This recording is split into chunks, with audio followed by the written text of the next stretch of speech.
We obviously coming off a nice win in New York at the Garden against St. John's. I told our guys it was it was tough. It's hard fought. It's a really good team. They're hard playing. So we that win will always be with us at the end of the year. But it's kind of a pointless win if we don't come in and play well tomorrow night against Purdue. And we have not played great against Purdue the last 2 years. We're 0-2 against them. They're good. They're tough. They're smart. They've got excellent guard play. Braden Smith's, arguably the best point guard in the country. He's looked really good against us. They've got elite shooting. Cox killed us last year. Lawyer's one of the best shooters in the country, and they've got really good post play. So Kaufman took it right at us last year. It kind of had his way with our bigs. So we've got our hands full tomorrow night. This is it's a great opportunity for us. Great opportunity for our fans.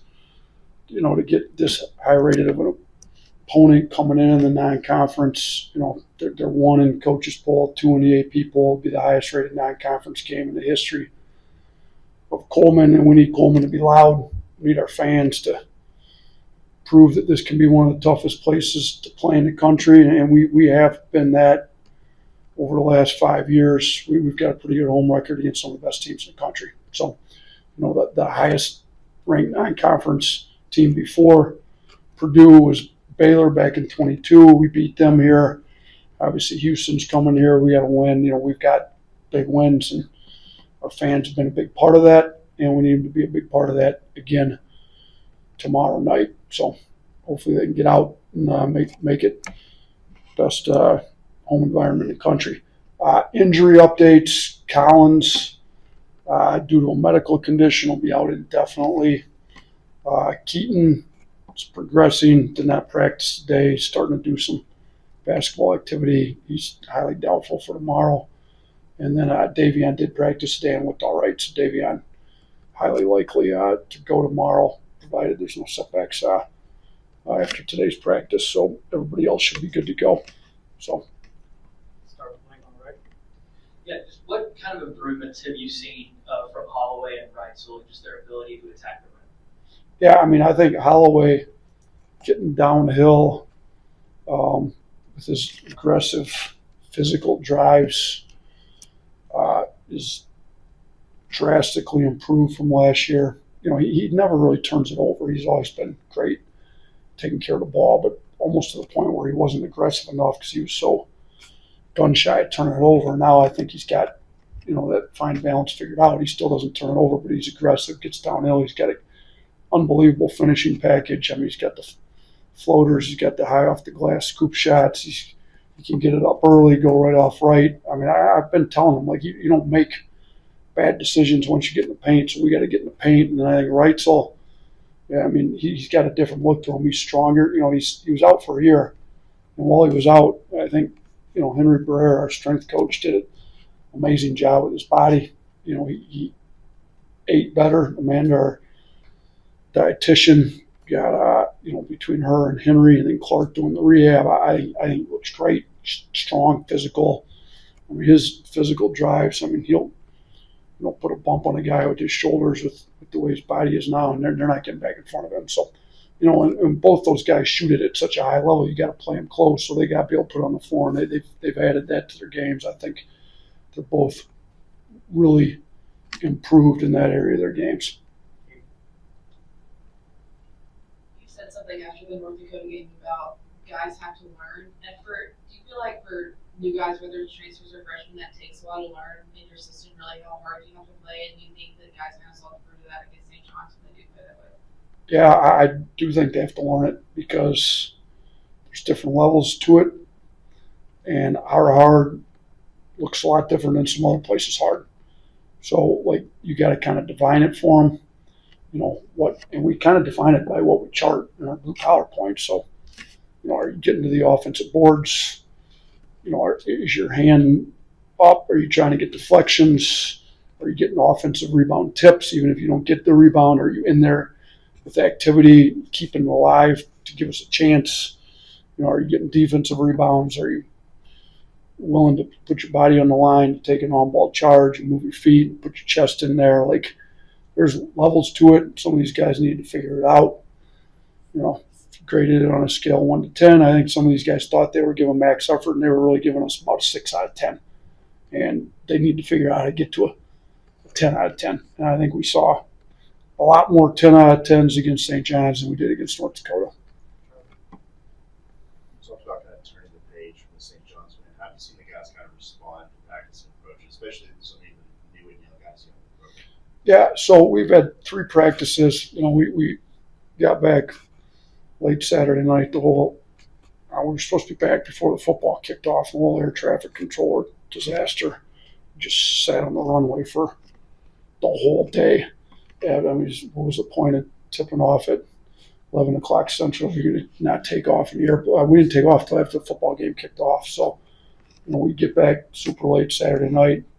Spent the whole day traveling. Then we did give them off Sunday.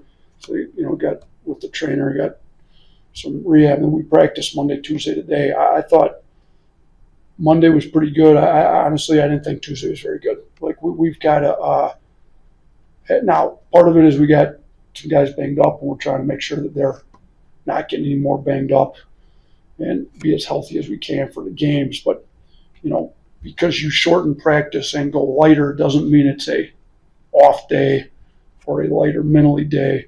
So just because we're taking it lighter physically on them doesn't mean. So we've got to get better in that. We got to get better leadership. But I thought today they bounced back and they had a really good practice, super locked in. Everybody's on point.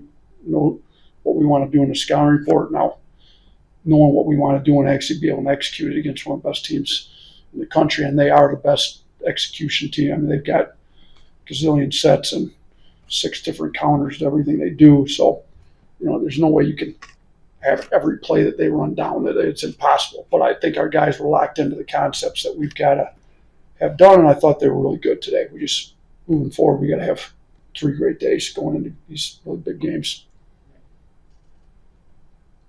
Yeah, with Collins out for the time being, where does that leave your front court? Yeah, thin. I mean, it's not just Collins, it's Keaton's probably out too. So, Aiden and Noah really need to give us great minutes at the 5 spot. And they played pretty tough. I thought they were both physical and played hard, tough. Too many fouls, but they were tough against St. John's. Now we got to get some production. They got to finish at the rim. I think, those 2 and Collins combined to go 3 for 8 at the rim. That's not good from your center spot. So we got to do a better job finishing at the rim, and they got to go get some rebounds. Like, they can't just box the other big out. They need to go get some rebounds too. So, we're a little thin there, but I do think Aiden and Noah can handle that. Taylor is kind of our only true 4 at that point. So, if you go small ball and put Taylor at the 5, like, who do you put at the 4? Well, Omari's averaging almost 10 rebounds a game when he had 10 against St. John's. So, maybe you can go 4 guards. I mean, essentially that's what you're going to have to do if Taylor goes to 5. If Taylor's at the 4, he needs a break. You got to go 4 guards. So there's going to be plenty of chances we have 4 guards out there, which means the bigger guards, Amari, Davion, Houston, they're going to have to get in, rebound the ball a little bit. But, yeah, our front court's thin. But go back to the year we made the Final Four run, we started Rylan Griffin at the 4 spot. I mean, you look, we started 4 guards. I mean, Rylan's not 4. So we can play small with the way we play. We're just going to have to make some tough physical plays, and we got to rebound the basketball on our defensive end. Yeah, just what are the kind of the pros and cons of facing a Purdue backcourt that was the same as last year, given what they did against Alabama last year? Yeah, I mean, I think our returners will hopefully feel like they, need to prove themselves against these guys, because LeBaron played well, very good offensively, but on our defensive end, we weren't very good. And then, we need the other guys in the backcourt to play well too. We need LeBaron to have a pretty good game. He played well against St. John's, played well against these guys last year, but defensively we got to do a better job. I mean, that's easier said than done. Braden Smith's one of the best all-around point guards. You know, when you talk about skill, pass, dribble, shoot. I mean, he's got all of it. Sees the floor well, ridiculously high IQ, knows how to run their offense. I mean, this, like, for basketball junkies, he's a fun player to watch. For the coach going against him, he's not very fun to watch.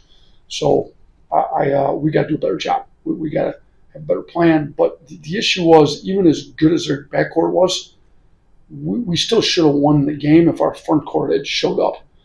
I mean, Kaufman ran, if you remember, at 26 and just had his way with our front court. So, yeah, our backcourt's got to be better, but a bigger issue was our front court last year, in my opinion.